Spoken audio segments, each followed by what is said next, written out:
आ रही है बच्चों, थम्स अप कर दें। Yes, screen is visible. Good, ठीक है जी। हमजा अबे बेटा तू क्यों बंदर बना हुआ है? सॉरी, मैंने रिकॉर्डिंग ऑन नहीं की, चलो शुक्र है।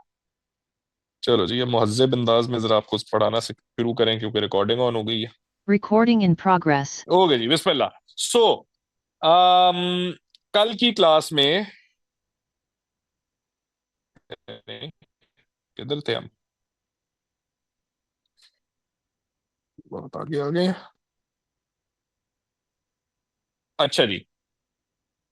सो सस्टेनेबल एंड इंक्लूसिव ग्रोथ हमने की थी। स्टैंडर्ड्स ऑफ लिविंग हमने शुरू किए थे से, यहीं से जो है ना, हम एक्चुअली इसको स्टार्ट करते हैं कि बेसिकली स्टैंडर्ड्स ऑफ लिविंग जो है वो क्या होता है। वो स्टैंडर्ड्स ऑफ लिविंग मेजर क्या करता है? स्टैंडर्ड्स ऑफ लिविंग मेजर करता है जी the quality of life of people living in a country. ठीक है, the level of happiness that people enjoy in a particular country, और लोगों की वेल बीइंग कैसी है basically, the overall well being of the people who live in a particular country. ये सारी चीजें स्टैंडर्ड्स ऑफ लिविंग में आती हैं। अब स्टैंडर्ड्स ऑफ लिविंग को मेजर करने के, मैं इस तरह कर रहा हूं बच्चों। सो स्टैंडर्ड्स ऑफ लिविंग को मेजर करने के बच्चों दो मेन कैटेगरीज ऑफ इंडिकेटर्स हैं। The first is the quantitative indicator of living standards. ठीक है, क्वांटिटेटिव इंडिकेटर। क्वांटिटेटिव क्या होता है? क्वांटिटेटिव का ताल्लुक है बच्चों मॉनेटरी वैल्यूज से, डॉलर्स में जो होती हैं, जो बेसिकली एक ही है, नेशनल इनकम। ठीक है, so quantitative indicator of living standards is basically national income. और नेशनल इनकम में हमारे पास तीन इंडिकेटर्स हैं जिनमें से किसी एक के ऊपर सवाल आ सकते हैं, और उन तीनों के एक ही पॉइंट्स हैं जो मैंने अपने नोट्स में लिखे हुए हैं। वो यहाँ लिखी तो मैंने जीडीपी हेडिंग लिखी, जीडीपी की हुई है, बट और यहाँ पे भी जब मैं क्रिटिसिज्म बता रहा होता हूँ जीडीपी लिखा है, लेकिन कोई भी जो इंडिकेटर है ना नेशनल इनकम का, उन सब के लिए सेम पॉइंट्स है। ठीक है, चाहे वो जीडीपी हो, चाहे जीएनपी हो, चाहे जीएनआई हो। ठीक है, तीनों के इंडिकेटर सेम है। ठीक है, सो इसीलिए जब भी हम बात करेंगे quantitative indicators of living standards की, हम नेशनल इनकम की बात करेंगे, जिसको मेजर करने के लिए इन तीनों में से कोई एक एक चीज इस्तेमाल हो सकती है। एज फॉर क्वालिटेटिव इंडिकेटर्स होते हैं नॉन मॉनेटरी इंडिकेटर्स। ठीक है, नॉन मॉनेटरी इंडिकेटर्स तीन तरह के होते हैं: HDI, MEW and human poverty. HDI is human development index, MEW is measurable economic welfare, and HPI is human poverty index. ठीक है, ये तीनों इंशाल्लाह आपके साथ अभी थोड़ी देर में करूंगा। पहले जरा हम नेशनल इनकम या जीडीपी या जीएनआई पे जरा फोकस करते हैं कि उससे लिविंग स्टैंडर्ड्स मेजर कैसे होते हैं। ठीक है, उससे लिविंग स्टैंडर्ड्स कैसे मेजर होते हैं, और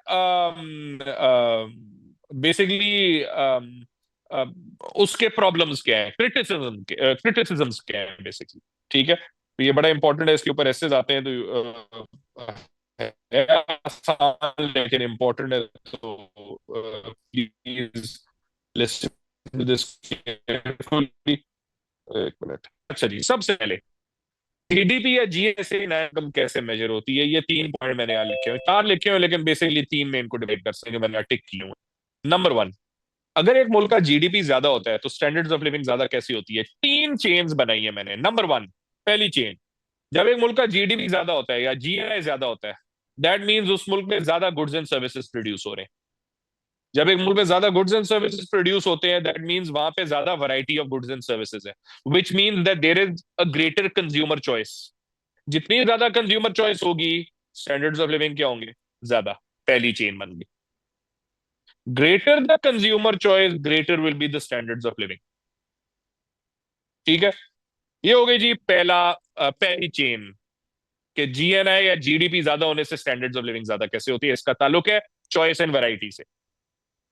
नंबर टू, जब जीडीपी या जीएनआई ज्यादा होगा, इसका मतलब मुल्क में आउटपुट ज्यादा बन रहा है। आउटपुट ज्यादा बनाने के लिए हमें लेबर ज्यादा चाहिए, मतलब ज्यादा एम्प्लॉयमेंट एंड जॉब अपॉर्चुनिटीज हैं। जितनी ज्यादा एम्प्लॉयमेंट एंड जॉब अपॉर्चुनिटीज हैं, इनकम लेवल्स उतनी लोगों की क्या होंगी? ज्यादा।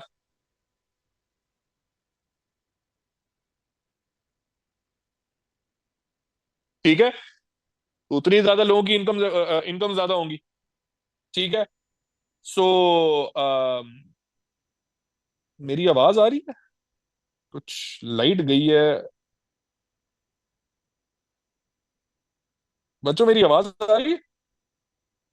अच्छा, पता नहीं लाइट गई है तो। एनीवे चलो मैं कंटिन्यू करूं। सो एम्प्लॉयमेंट ज्यादा होगी, जॉब अपॉर्चुनिटी ज्यादा होंगी, जब जीडीपी ज्यादा होगा तो इनकम ज्यादा होंगी। ठीक है, ये होगी दूसरी चीज। नंबर 3, याद रखो बच्चों, जब आपके मुल्क में जीडीपी के पास इनकम्स भी ज्यादा है, फर्म्स के पास प्रॉफिट्स भी ज्यादा है, all of that would mean government का टैक्स रेवेन्यू भी ज्यादा हो जाएगा। ठीक है, जब टैक्स रेवेन्यू ज्यादा हो गया तो इसका क्या मतलब है? इसका मतलब है लोगों के पास जो गरीब लोग हैं उनके पास अनएम्प्लॉयमेंट बेनिफिट्स भी आना शुरू हो जाएंगे, बिकॉज गवर्नमेंट के पास टैक्स रेवेन्यू ज्यादा है, तो government can spend more. The government will spend on welfare services, the government will spend on infrastructure. All of that would mean unskilled workers को जॉब्स मिलेंगी, all of that would mean गरीब लोगों को पैसे मिलेंगे। ठीक है, all of that would ultimately mean what? Increase in living standards.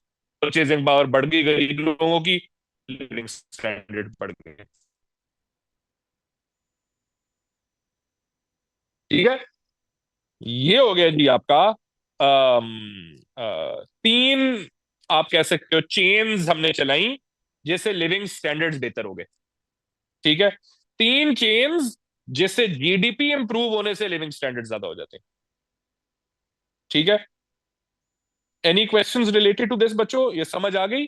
चलो actually before I take your questions and before I ask you कि समझ आइए कि नहीं, मैं अब इसके क्रिटिसिज्म भी करवा दूं आपको साथ ही। यार ठीक है, जीडीपी और जीएनआई से स्टैंडर्ड्स ऑफ लिविंग मेजर हो सकते हैं बिल्कुल हो सकते हैं, वो तीन चेन्स के थ्रू हो सकते हैं। पहली चेन का ताल्लुक है variety of goods and services के साथ, दूसरी चेन का ताल्लुक है एम्प्लॉयमेंट के साथ, तीसरी चेन का ताल्लुक है टैक्स रेवेन्यू के साथ। तो ये तो हमने कर ली है, लेकिन क्या GDP and its sisters are they good measures of living standards?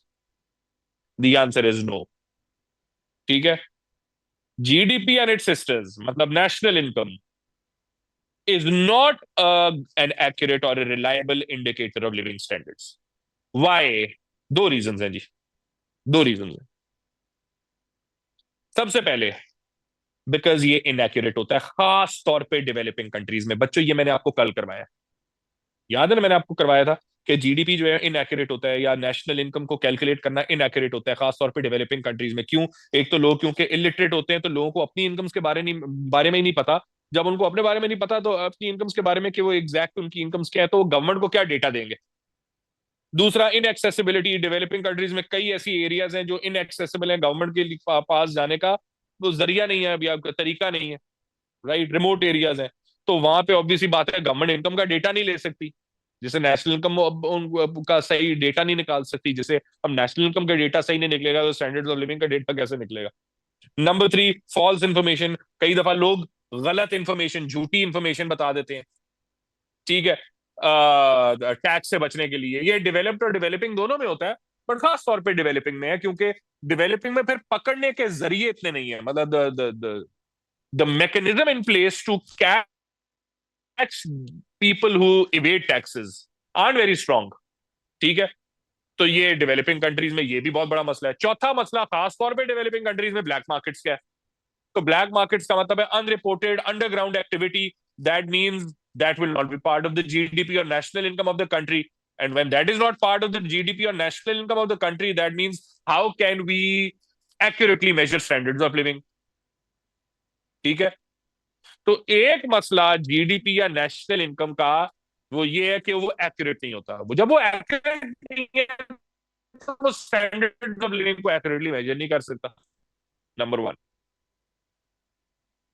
दूसरा मसला नेशनल इनकम या जीडीपी या जीएनआई का, इसकी सिस्टर्स का, वो ये है कि they do not incorporate all important measures of living standards. पता है, नेशनल इनकम सिर्फ एक ही चीज देखता है, जीडीपी, जीएनआई, जीएनपी, सिर्फ एक ही चीज देखता है, इनकम्स, इनकम लेवल्स। इकोनॉमी में इनकम लेवल्स क्या है? बट इनकम्स के अलावा इतनी और इंपॉर्टेंट चीजें हैं जो स्टैंडर्ड्स ऑफ लिविंग के लिए इंपॉर्टेंट है, लेकिन वो यहाँ पे मेजर ही नहीं होती, वो यहाँ पे डिटर्मिन ही नहीं होती, इंडिकेटर से आती ही नहीं है वो। ठीक है, वो क्या हो सकती है? ठहरो एक मिनट पहले, लेट मी सी, कोई बच्चा आया नहीं है अभी तक तो? वो आया आया था, मुझे लग रहा था। खैर एनीवे, ओके। सो क्या चीजें हैं जी जो नेशनल इनकम की स्टेटिस्टिक्स में इनकॉर्पोरेट नहीं होती, जो स्टैंडर्ड लिविंग को करने के लिए बहुत इंपॉर्टेंट है? Number one, population. पॉपुलेशन का साइज। भाई देखो, इंडिया का जीडीपी न्यूजीलैंड के जीडीपी से बहुत ज्यादा है। तो अगर मैं सिर्फ ये कहूं कि जीडीपी से या नेशनल इनकम स्टेटिस्टिक्स से मैं इन दोनों के स्टैंडर्ड्स ऑफ लिविंग का अंदाजा लगाना चाहता हूं, तो मैं कहूंगा इंडिया के स्टैंडर्ड्स ऑफ लिविंग न्यूजीलैंड से बहुत ज्यादा है। जबकि ऐसा नहीं है। क्यों? क्योंकि इंडिया में पॉपुलेशन बहुत ज्यादा है, ठीक है, जिसकी वजह से उनके स्टैंडर्ड्स ऑफ लिविंग बहुत गिर जाते हैं। बट जीडीपी और उसकी sisters, they do not show that true picture, because वो पॉपुलेशन को इनकॉर्पोरेट नहीं करते हैं। लेकिन ये इसका इसका इस प्रॉब्लम का हल भी है। वो हल क्या है? कि आप जीडीपी के बजाय जीडीपी पर कैपिटा या जीएनआई पर कैपिटा के फिगर्स निकालें।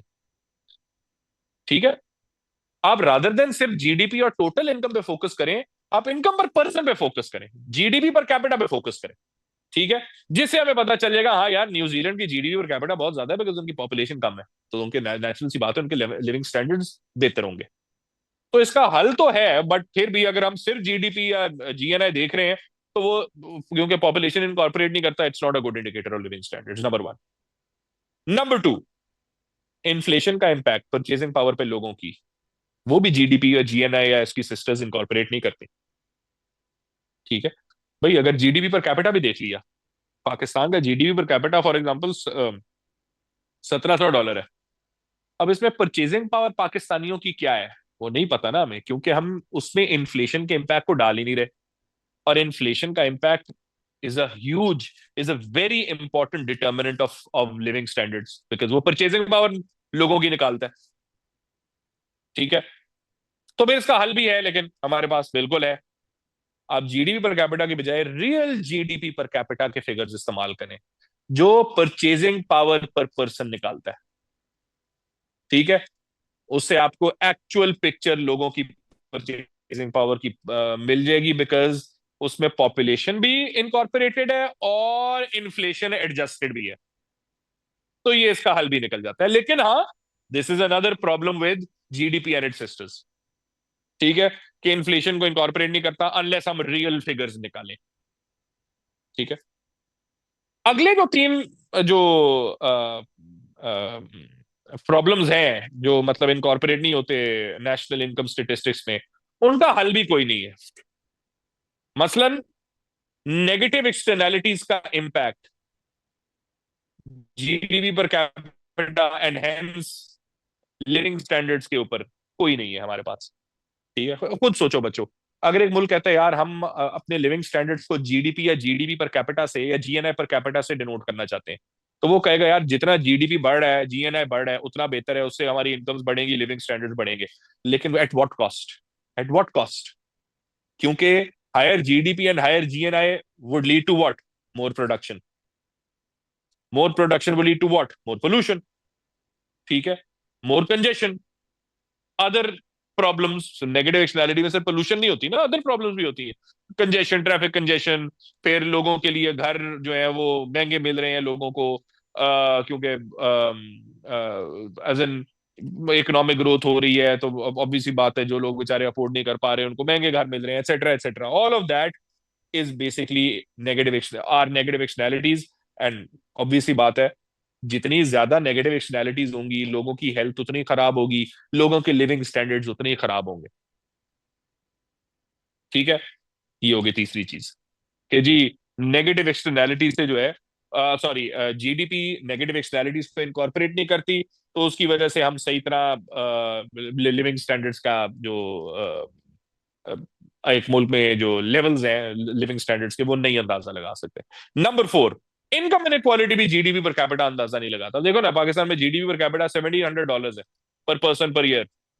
इसका मतलब हर बंदा $1700 कमाता है। कई ऐसे लोग हैं जो इससे बहुत ज्यादा कमाते हैं, कई ऐसे लोग हैं, ज्यादातर ऐसे लोग हैं जो इससे कम कमाते हैं, कुछ लोग तो कमाते ही कुछ नहीं है। लेकिन वो जीडीपी पर कैपिटा इनकॉर्पोरेट नहीं कर रहा, बिकॉज वो इनकम इनक्वालिटी के बारे में साइलेंट है। और income inequality is a massive determinant in living standards.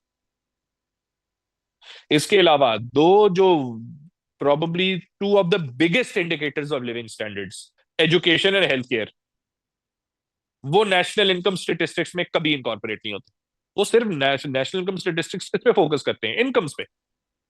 Education health का कोई कॉन्सेप्ट ही कोई नहीं है। तो दैट मीन्स ये वही बात है, पूरी आपको पिक्चर ही नहीं दिखा रहा लिविंग स्टैंडर्ड्स की, जीडीपी एंड इट्स सिस्टर्स।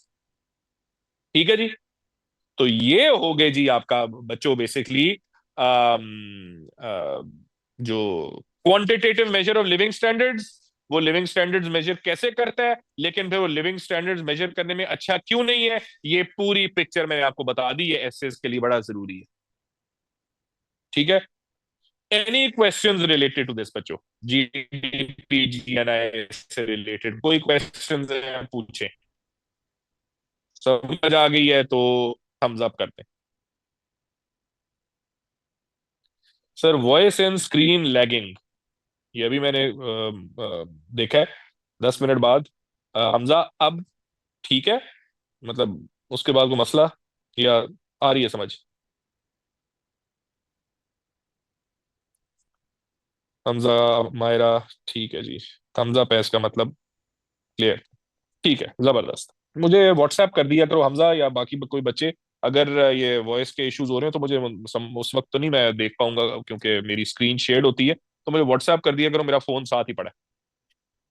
ठीक है। अच्छा जी।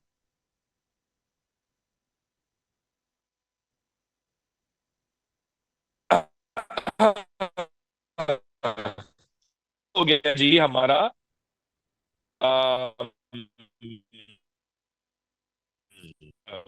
Quantitative measures of living standards.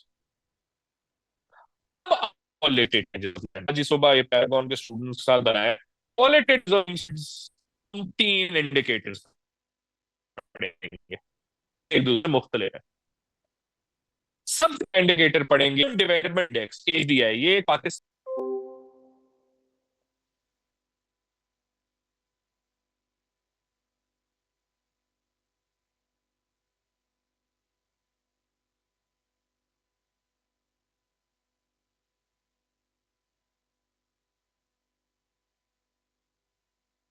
हाँ जी, आवाज आ रही है मेरी?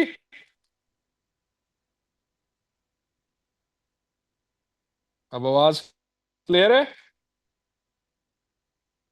ठहरो यार, मैं अपने वो उसको अपने फोन, क्या कहते हैं इसको, पर्सनल हॉटस्पॉट, हाँ, हॉटस्पॉट से कंपेयर लिंक करूं यार मैं, जरा 1 मिनट ठहरो।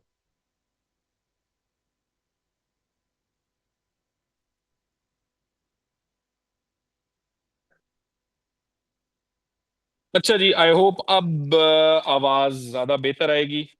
मैं अपनी स्क्रीन को शेयर कर, मेरी आवाज आ रही है, मेरी स्क्रीन नजर आ रही है? स्क्रीन, ठहरो मैं स्क्रीन शेयर करूं, फिर जरा थम्स अप करो। स्क्रीन शेयर हो गई? आवाज आ रही? थम्स अप कर दें। Thums up. ये कॉफी जो तूने पकड़ी हुई है, या कावा पकड़ा हुआ है, चाय पकड़ी हुई है, क्या चीज है ये तू है? ये फूल किसने भेजा है? ये भी तो मैं देखूं जरा, इसको पकड़ूं, कौन है ये? अच्छा, नजर नहीं आ रहा मुझे, बच गया। अच्छा जी।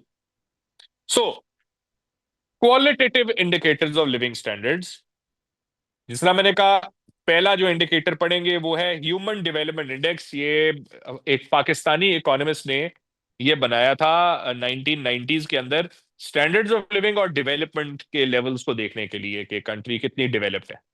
ठीक है। अब एचडीआई, जितने भी क्वालिटेटिव मेजर्स है ना, they are composite index.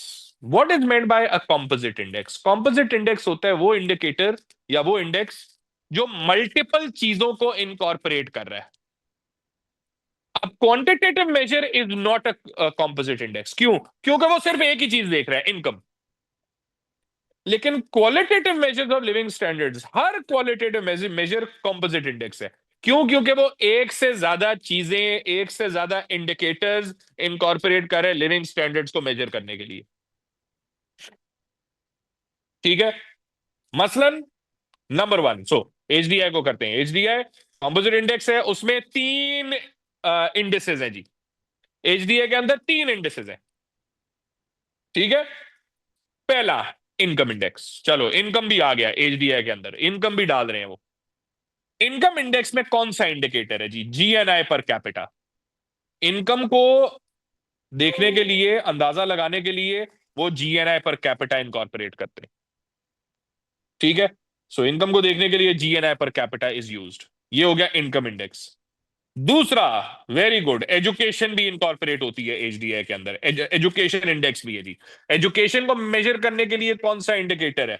Average years of schooling, कि ऑन एवरेज पाकिस्तान में एक बच्चा कितने साल एजुकेशन हासिल करता है। पाकिस्तान में जो एवरेज है ना, मैंने कुछ साल पहले देखी थी, ये कोई 9 साल के आसपास है, कि ऑन एवरेज 8 से 9 साल एक बच्चा जो है ना, वो 9 साल या 8 साल की एजुकेशन हासिल करता है, which is very low by the way, ठीक है।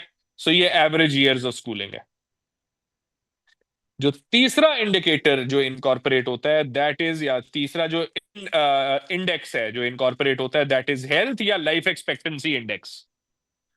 हेल्थ या लाइफ एक्सपेक्टेंसी इंडेक्स के लिए इंडिकेटर कौन सा इस्तेमाल होता है? Life expectancy at birth.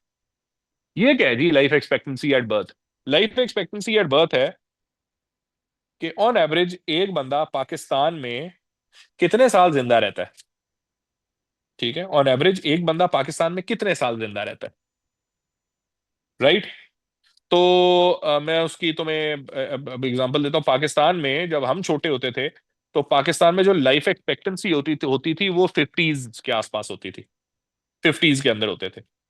अब इट्स अराउंड 60s के आसपास है। तो इसका मतलब है जब एक बंदा पैदा होता है तो ऑन एवरेज पाकिस्तान में लोग 60 साल की उम्र तक जिंदा रहते हैं, ऑन एवरेज। मतलब ऑब्वियसली ऊपर नीचे होते हैं, ये एवरेज की बात कर रहा हूँ, ठीक है।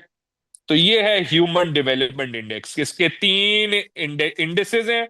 इनकम इंडेक्स जिसको जीएनआई पर कैपिटा का इंडिकेटर मेजर करता है, एजुकेशन इंडेक्स जिसको एवरेज ईयर्स ऑफ स्कूलिंग का इंडिकेटर मेजर करता है, हेल्थ या लाइफ एक्सपेक्टेंसी का इंडेक्स जिसको लाइफ एक्सपेक्टेंसी एट बर्थ का इंडिकेटर मेजर करता है। याद रखें एचडीआई 0 और 1 के बीच होता है।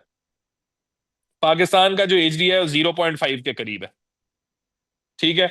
जो हाईएस्ट है वो नॉर्वे का 0.9 के से ऊपर है, ठीक है। और लोएस्ट 0.1 में कुछ अफ्रीकन कंट्रीज हैं, जिस तरह जिम्बाब्वे मेरे ख्याल में 0.12 के आसपास है उसका जो एचडीआई है, ठीक है जी। ये हो गया जी एचडीआई। नाउ हर इंडिकेटर के प्रोज एंड कॉन्स पढ़ेंगे, ठीक है। तो जीएड जी एज नेशनल इनकम के प्रोज एंड कॉन्स तो हमने पढ़ लिए। अब जीडीपी, सॉरी, अब एचडीआई के प्रोज एंड कॉन्स पढ़ते हैं। एचडीआई के फायदे और नुकसानात में क्या होता है? एक बहुत बड़ा फायदा एचडीआई का है कि it gives a bigger picture of living standards, ठीक है। HDI gives a bigger picture, it is a composite index, तो it gives a bigger picture of living standards. Narrow नहीं है, थोड़ी बड़ी है, क्योंकि इसमें एजुकेशन और हेल्थ भी आ जाते हैं, ठीक है। तो it gives a bigger picture. और दूसरा, जो इंडिकेटर्स इनकॉर्पोरेट हुए हैं एचडीआई के अंदर, उनको एस्टिमेट करना ज्यादा आसान है। ग्रॉस नेशनल इनकम को भी एस्टिमेट करना ज्यादा आसान है, वो अलग बात है। उसकी एक्यूरेसी के जो मसले हैं वो अलग बात है, वो बाद में बात करेंगे डिसएडवांटेजेस में। लेकिन एस्टिमेट करना आसान है। Education average years of schooling है, इसको मेजर करना भी आसान है। लाइफ एक्सपेक्टेंसी एट बर्थ को भी मेजर करना आसान है, ठीक है। तो इसीलिए ये 2 फायदे हैं, एक तो बिगर पिक्चर शो करता है, दूसरा एस्टिमेट्स आसान है।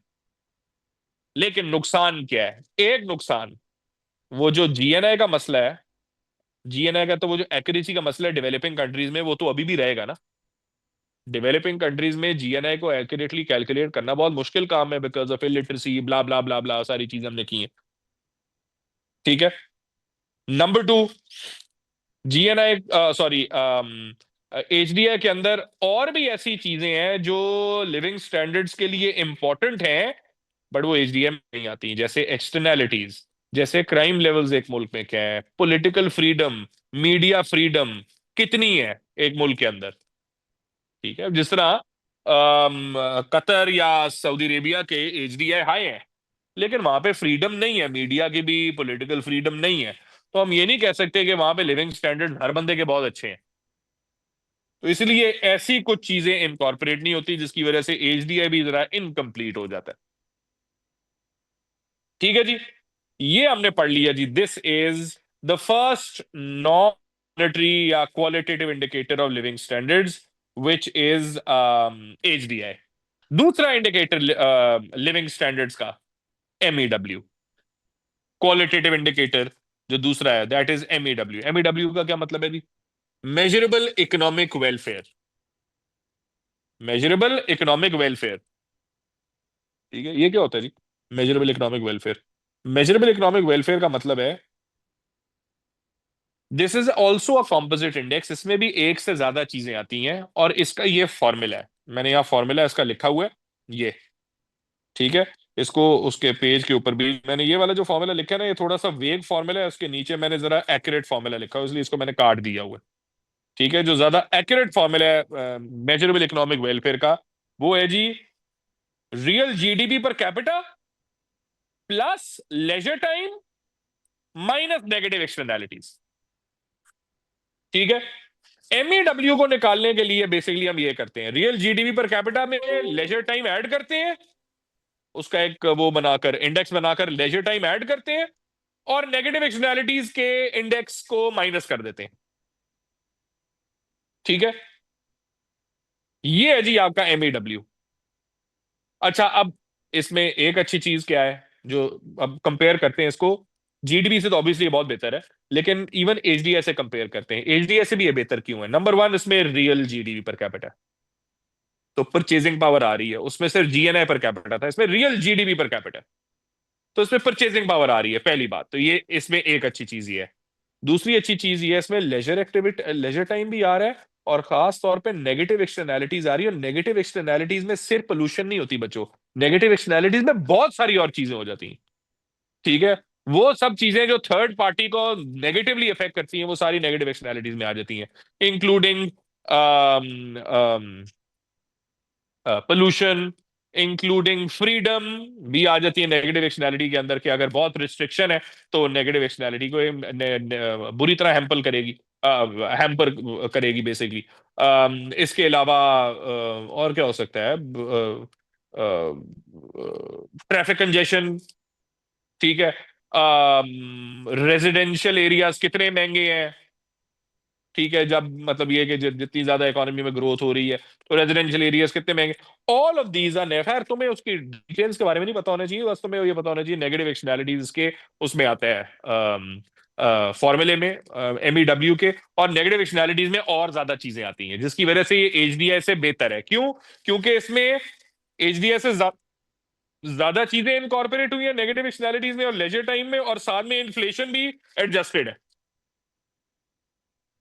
ठीक है, तो ये एमईडब्ल्यू के फायदे हैं कि जी ज्यादा बड़ा इंडिकेटर है लिविंग स्टैंडर्ड्स का, creates a bigger picture of living standards. लेकिन नुकसान क्या है?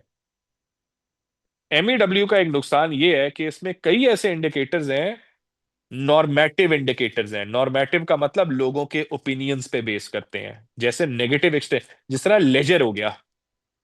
अब लेजर कुछ लोगों के लिए ज्यादा होगा, कुछ लोगों के लिए कम होगा, कुछ लोगों के लिए ऑब्वियस सी बात है लेजर को मेजर करना बड़ा मुश्किल काम है, क्योंकि लोग ये कहेंगे कि जी वो लेजर में, मेरा तो लेजर तो जो है वो मैं सिर्फ वही वाला टाइम होता है जिसमें मैं सो रहा होता हूँ। कोई बंदा कहेगा लेजर में मेरा सिर्फ वो टाइम होता है जिसमें मैं मूवी देख रहा होता हूँ या कोई टीवी देख रहा होता हूँ। ठीक है, कुछ लोगों के लिए होगा लेजर मेरा सारा टाइम है जो मैं काम नहीं कर रहा, वो बहुत सारी चीजें हैं ना, वो मेजर करना बड़ा मुश्किल है क्योंकि नॉर्मेटिव है। ठीक है, पोल्यूशन लेवल्स को भी, अब तो खैर पोल्यूशन को मेजर करने के बेहतर तरीके आ गए हैं, बट वो भी हर सोसाइटी, हर इकोनॉमी के पास अवेलेबल, रेडिली अवेलेबल नहीं होते ना। ठीक है, फ्रीडम कितनी है? जो नेगेटिव एक्सटर्नैलिटीज में मैं कहा था कि जी रिस्ट्रिक्शन ज्यादा है, किसी के लिए रिस्ट्रिक्शन ज्यादा होगी, किसी के लिए रिस्ट्रिक्शन कम होगी। कोई एक पॉलिटिकल पार्टी को सपोर्ट करता है, उसके लिए रिस्ट्रिक्शन जो है वो ज्यादा होगी, कोई दूसरी को सपोर्ट करता है, उसके लिए रिस्ट्रिक्शन कम होगी। ठीक है, तो उसकी वजह से जरा थोड़ी अनरिलायबिलिटी बन जाती है इनके फिगर्स में, क्योंकि नॉर्मेटिव है बहुत ज्यादा। ठीक है, तो ये हो गया जी आपका एमईडब्ल्यू, मेजरेबल इकोनॉमिक वेलफेयर। ठीक है, तीसरा क्वालिटेटिव इंडिकेटर, फिर मैं आपके पास आता हूं क्वेश्चंस के लिए। तीसरा क्वालिटेटिव इंडिकेटर लिविंग स्टैंडर्ड्स का है जी एचपीआई, ह्यूमन पॉवर्टी इंडेक्स। इसको मल्टी डायमेंशनल पॉवर्टी इंडेक्स भी कहते हैं। ठीक है जी। अब ये क्या है मल्टी डायमेंशनल पॉवर्टी इंडेक्स, क्या होता है जी? मल्टी डायमेंशनल पॉवर्टी इंडेक्स भी एक कॉम्पोजिट इंडेक्स है, लेकिन इसमें खासियत एक ये है, मल्टी डायमेंशनल पॉवर्टी इंडेक्स में सिर्फ और सिर्फ क्वालिटेटिव डेटा है, कोई क्वांटिटेटिव डेटा नहीं है। नोटिस करो, एचडीआई में भी क्या था, जीएनआई पर कैपिटा। एमईडब्ल्यू में भी क्या था, रियल जीडीपी पर कैपिटा। एचपीआई में कोई क्वांटिटेटिव डेटा नहीं होता, सिर्फ क्वालिटेटिव होता है, कोई मॉनेटरी डेटा नहीं है। तो वो जो उसकी इनएक्यूरेसी है ना, वो हम एचपीआई में से हम निकाल लेते हैं। ये एक बड़ा फायदा है इसका एचपीआई का, कि हम उस पे फोकस ही नहीं करते, इनकम्स पे। फिर सवाल है जी किस पे फोकस करते हैं? एचपीआई के जो है ना, तीन डायमेंशंस होती हैं, तीन डायमेंशंस। स्टैंडर्ड्स ऑफ लिविंग वाली, हेल्थ वाली, एजुकेशन वाली। इन तीन डायमेंशंस के अंदर टोटल 10 इंडिकेटर्स हैं। 6 इसके, 2 इसके, 2 इसके। ठीक है। ये आपके लिविंग स्टैंडर्ड्स मेजर करते हैं। वो क्या क्या इंडिकेटर्स हैं, यहां लिखा हुआ है नीचे में, यहाँ पे। ये 3 डायमेंशन है, टोटल 10 इंडिकेटर्स हैं। पहले हेल्थ की बात करते हैं। हेल्थ के इंडिकेटर्स क्या है जी? चाइल्ड मोर्टेलिटी हेल्थ में को डिटरमिन करती है, मेजर करती है। न्यूट्रिशन, कि ऑन एवरेज जो न्यूट्रिशन है आपके मुल्क में, जो ऑन एवरेज हर बच्चे को जो उसके जो न्यूट्रिशन है वो कैसी है। ठीक है, तो वो केजी से मेजर कर लेंगे, वेट से मेजर कर लेंगे, फूड की क्वालिटी से मेजर करेंगे, वॉट एवर। ठीक है, वो आपको नहीं आना चाहिए। राइट। अच्छा, फिर एजुकेशन, दूसरा डायमेंशन है एजुकेशन। एजुकेशन को कैसे मेजर करते हैं? Years of schooling, enrolment. Years of schooling की ऑलरेडी मैं बात कर चुका हूं। एनरोलमेंट मतलब कितने बच्चे स्कूल में एनरोल हो रहे हैं, एडमिशन ले रहे हैं एक मुल्क में। ठीक है, ये हो गए दो, ये हो गए दो, बाकी रह गए 6। वो 6 किसमें? लिविंग स्टैंडर्ड्स के डायमेंशन के अंदर। वो 6 कौन से हैं? वाटर, के वाटर की अवेलेबिलिटी कितनी है। सैनिटेशन, कितनी अवेलेबिलिटी है सैनिटेशन की, अच्छी है बुरी है। इलेक्ट्रिसिटी की अवेलेबिलिटी कितनी है। कुकिंग फ्यूल की अवेलेबिलिटी कितनी है इकोनॉमी के अंदर। फ्लोर कितने हैं, एज इन फ्लोर। फ्लोर का क्या मतलब है? फ्लोर का मतलब है कि आपके एसेंशियली जो रेजिडेंशियल साइजेस हैं वो कितने हैं। लोग के क्रैम स्पेसेस में रहते हैं, स्लम्स में रहते हैं, या अगर मतलब वो बिल्डिंग्स में भी रह रहे हैं तो बहुत छोटी छोटी बिल्डिंग्स में और बहुत छोटे छोटे कमरों में रह रहे हैं, या मतलब जरा बड़े उनके फ्लोर साइज बड़े हैं। एसेट्स, ठीक है, लोगों के पास एसेट्स कितने हैं। ठीक है, ये सारी चीजें बेसिकली लिविंग स्टैंडर्ड में इनकॉर्पोरेट हो जाती हैं। So this gives a much bigger and a holistic picture of living standards, multi-dimensional poverty index, without any inaccuracies of income. ठीक है। तो अब और मैं इनफैक्ट ये भी मुझे कहना चाहिए, जो मल्टी डायमेंशनल पॉवर्टी इंडेक्स है, this is the broadest of all the indicators of living standards. ठीक है, ये मैं ऐड कर देता हूं एडवांटेजेस में, कि broadest of all indicators of living standards. ठीक है, क्योंकि इसमें 10 चीजें आती हैं जो और किसी में भी नहीं आती। ठीक है, इसके अलावा जरा कम बायस है एचडीआई से कंपेयर किया जाए तो, कम बायस है। ठीक है, बिकॉज एचडीआई से 3 चीजों पे फोकस करती है, ये 10 चीजों पे फोकस करती है, तो ज्यादा डाइवर्सिफाइड है। ठीक है, इसके अलावा it shows a lack of resources in developed and developing countries as well. Notice करो, ये जो लिविंग स्टैंडर्ड्स वाले जो चीजें हैं, ये ऑलमोस्ट सारी रिसोर्सेज से रिलेटेड है। वाटर भी रिसोर्स है, सैनिटेशन भी रिसोर्सेज से रिलेटेड है, इलेक्ट्रिसिटी, कुकिंग फ्यूल, फ्लोर मतलब ऐसे ना आपके जो रेजिडेंसेज हैं, एसेट्स रिसोर्स है, ये सारे रिसोर्सेज रिलेटेड है। ठीक है, and it gives a better picture of poverty in the country as well. That is why, जो मैं आगे अभी करवाऊंगा आपको, कि which indicator is better. Developing countries के लिए एचपी इज ऑलवेज बेटर, क्योंकि एक तो इसमें वो इनकम के मसले नहीं होते, इनकम की इनएक्यूरेसीज नहीं होती। दूसरा, ये पॉवर्टी के इंडिकेटर्स को बेहतर तरीके से दिखा सकता है। ठीक है, लेकिन इसके मसाइल भी हैं। ऑब्वियसली हर इंडिकेटर के प्रॉब्लम्स हैं। इसमें क्या प्रॉब्लम्स है? Not all data for the indicators is available sometimes. कुछ ऐसे इंडिकेटर्स हैं जिनका डेटा रेडिली अवेलेबल नहीं होता। मसलन कुकिंग फ्यूल, अब कुकिंग फ्यूल का डेटा पाकिस्तान जैसे मुल्कों में अवेलेबल ज्यादा नहीं होता। ठीक है, सिमिलरली फ्लोर साइजेस का डेटा किधर है पाकिस्तान के पास? हमारे जैसे मुल्कों में कई दफा ये डेटा फिर अवेलेबल नहीं होता आसानी से, ठीक है। And many of the data are too broad to take into consideration. कुछ ऐसी चीजें हैं जो बहुत ब्रॉड है, इनको अगेन ये भी एसेट्स में, जैसे एसेट्स है, अब एसेट्स किस चीज को एसेट कंसिडर करें? सिर्फ फिजिकल एसेट्स को कंसिडर करें या फाइनेंशियल एसेट्स को भी कंसिडर करें? ठीक है, कुकिंग फ्यूल की बात करें, वो कुकिंग फ्यूल कौन सा कुकिंग फ्यूल है जो जिसको हम उसकी क्वालिटी की बात करें, क्वांटिटी की बात करें, टाइप्स की बात कर रहे हैं, it is too broad, right?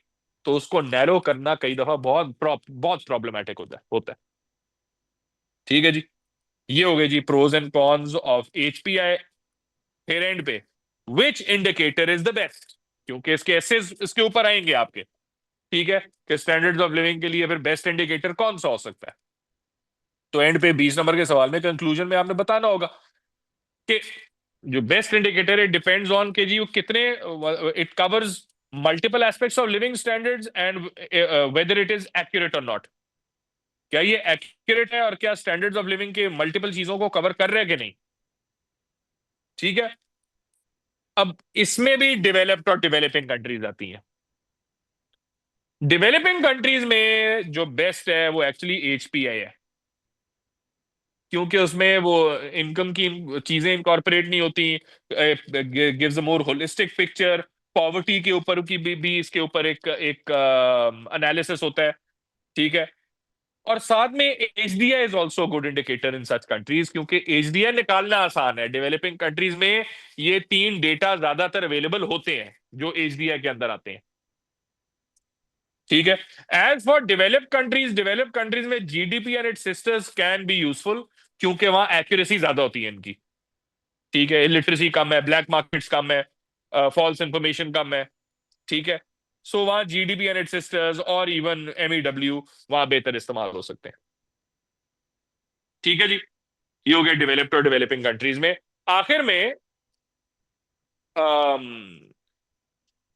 Standards of living की आखिरी चीज, क्योंकि कई दफा ये भी क्वेश्चन आता है कि क्या डेवलपिंग और डेवलप्ड कंट्रीज के स्टैंडर्ड्स ऑफ लिविंग कंपेयर करना आसान काम है या मुश्किल काम है?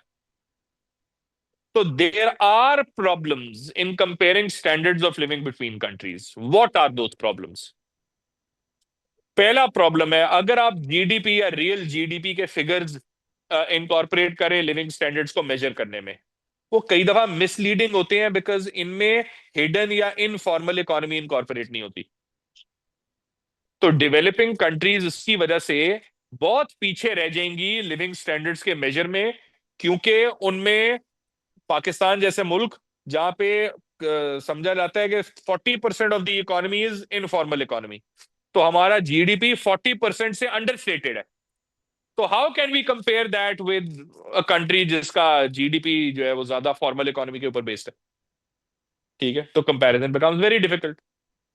इसके अलावा प्राइमरी एंड टर्शरी सेक्टर का जो शेयर होता है हर कंट्री में मुख्तलिफ है। तो जब एक कंट्री प्राइमरी सेक्टर पे रिलाय करती है, एक कंट्री टर्शरी सेक्टर पे रिलाय करती है, उनके स्ट्रक्चर ही डिफरेंट है। जब उनके स्ट्रक्चर ही डिफरेंट है, how can we compare the two? मतलब भाई पाकिस्तान जैसी कंट्रीज या अफ्रीकन कंट्रीज नहीं रिलाय कर सकती टर्शरी सेक्टर में, उनके पास रिसोर्सेज नहीं है, वो प्राइमरी सेक्टर पे करती हैं। How can you compare those with countries like Germany जो करती, उनके पास रिसोर्सेज ही टर्शरी सेक्टर से रिलेटेड है?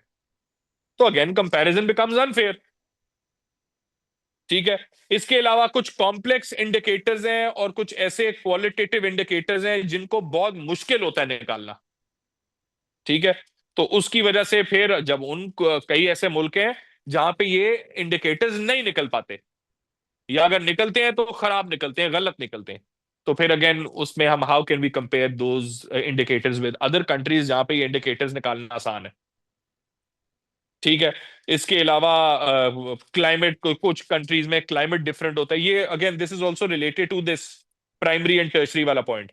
भाई कई मुल्कों में क्लाइमेट डिफरेंट है, वहां पे रिसोर्सेज और वहां पे प्रोडक्शन डिफरेंट नौयत की होगी। कई मुल्कों में क्लाइमेट डिफरेंट है, वहां पे डिफरेंट नौयत की होगी। How can we compare the two in terms of the living standards, ठीक है।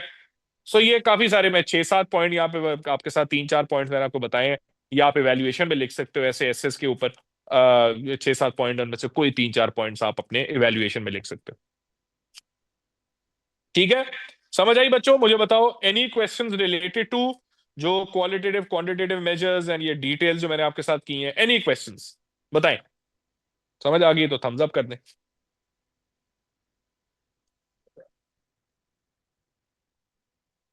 Sir are you missing me, Momin and Ibrahim? यार what an amazing insightful question by mister Sadat Azhar.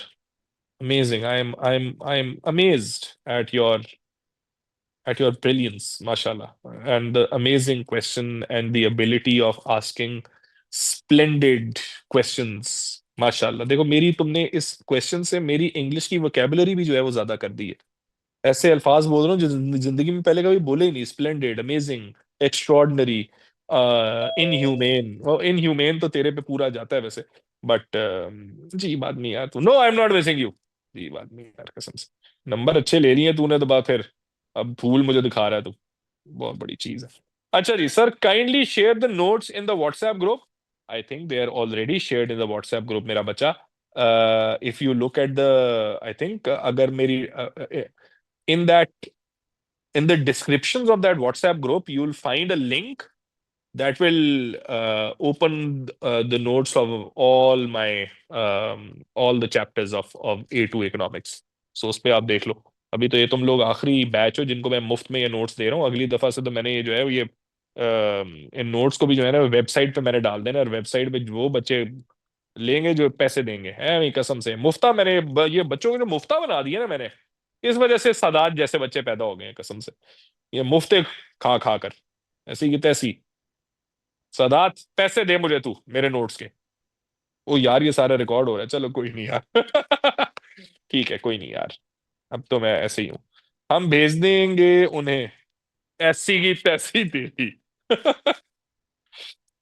क्या करूं यार तेरे जैसे बच्चों का भी। अच्छा जी, 10 मिनट रह गए हैं, 9 मिनट रह गए। फिक्र ना करो, मैं पूरे 9 मिनट नहीं पढ़ाऊंगा, मैं आपको 2-3 मिनट में जाने दूंगा। आखिरी चीज मैं एक करना चाह रहा हूं, मैं I just want to introduce the concept of economic development. ठीक है, इकोनॉमिक डेवलपमेंट क्या होता है डिटेल्स इंशाल्लाह कल से पढ़ेंगे। और as I said, I think मैंने तुम लोग को कल बताया था, ये chapter I think probably Monday तक चलेगा, क्योंकि जरा थोड़ा लंबा चैप्टर है, बट आई वांट कि जरा थोड़ा सा मैं इसको स्टार्ट जरूर कर दूं।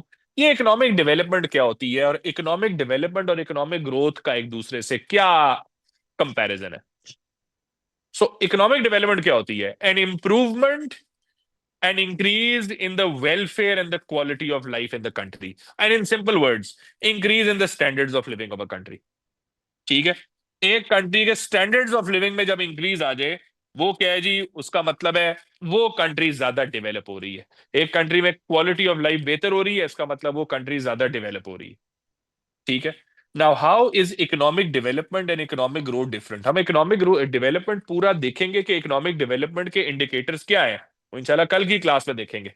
ठीक है, लेकिन पहले, क्योंकि a lot of the time students ये कंफ्यूज करते हैं कि सर इकोनॉमिक डेवलपमेंट और इकोनॉमिक ग्रोथ तो एक ही चीज है। नहीं, ये चीज नहीं है, बहुत मुख्तलिफ है। हाँ, इकोनॉमिक ग्रोथ से इकोनॉमिक डेवलपमेंट हो सकती है, बट जरूरी नहीं है। ठीक है, it's not a compulsion, right? So economic growth क्या है? इकोनॉमिक ग्रोथ होता है आपके मुल्क में जब जीडीपी इंक्रीज हो रहा हो, आउटपुट इंक्रीज हो रहा है। In simple words, output increase हो रहा हो, इनकम्स इंक्रीज हो रही हो। इकोनॉमिक डेवलपमेंट का ताल्लुक है ओवरऑल वेलफेयर से। सिर्फ आउटपुट का इंक्रीज नहीं, इनकम्स का इंक्रीज नहीं, उससे और बहुत चीजें इकोनॉमिक डेवलपमेंट में आएंगी। ये नहीं कि आउटपुट बढ़ा है, इनकम बढ़ी है तो इकोनॉमिक डेवलपमेंट हो रही है, नॉट एट ऑल। उसमें और बहुत सारी चीजें आएंगी, ठीक है, जो इकोनॉमिक वेलफेयर से, स्टैंडर्ड्स ऑफ लिविंग से रिलेटेड है। फिर इकोनॉमिक ग्रोथ का ताल्लुक है मटीरियल वेलबींग से, पैसा, इनकम्स, आउटपुट। जबकि इकोनॉमिक डेवलपमेंट का ताल्लुक है overall improvements in living standards and happiness levels. ठीक है, ओवरऑल इंप्रूवमेंट हो रही है स्टैंडर्ड्स ऑफ लिविंग की, नॉट जस्ट मटीरियल। फिर इकोनॉमिक ग्रोथ शॉर्ट रन में अचीव होती है, हो सकती है शॉर्ट रन का मतलब ये in a few months this can be achieved. जबकि economic development can be achieved in the long run, मतलब ये महीनों या कुछ 1-2 सालों की बात नहीं है। इकोनॉमिक डेवलपमेंट डेकेड्स का काम है। ठीक है, इसके अलावा economic growth is not directly link to poverty, मतलब इकोनॉमिक ग्रोथ का ये मतलब नहीं पॉवर्टी कम होगी, जरूरी नहीं है। लेकिन इकोनॉमिक डेवलपमेंट का डेफिनेटली मतलब है पॉवर्टी कम होगी, डेफिनेटली। ठीक है। while economic growth is a quantitative measure of नहीं, मुझे ये नहीं कहना चाहिए living standard, it is a quantitative measure in terms of its economic growth can be measured in monetary terms, dollars, rupees, जबकि economic development can not be measured in monetary terms, it is a qualitative measure. इसमें बहुत सारी चीजें आती हैं, incorporate होती हैं। वो बहुत सारी चीजें क्या है, डेवलप्ड और डेवलपिंग कंट्रीज में फर्क क्या है, ये सारी चीजें हम इंशाल्लाह कल देखेंगे। विद दैट मैं अटेंडेंस ले लेता हूँ, आपकी कोई क्वेश्चन है तो आई होप ये इकोनॉमिक ग्रोथ और इकोनॉमिक डेवलपमेंट का समझ आइए, बिकॉज ये बड़ी जरूरी है। इसके ऊपर क्वेश्चंस आ सकते हैं। चलो मैं अटेंडेंस भी ले लूँ।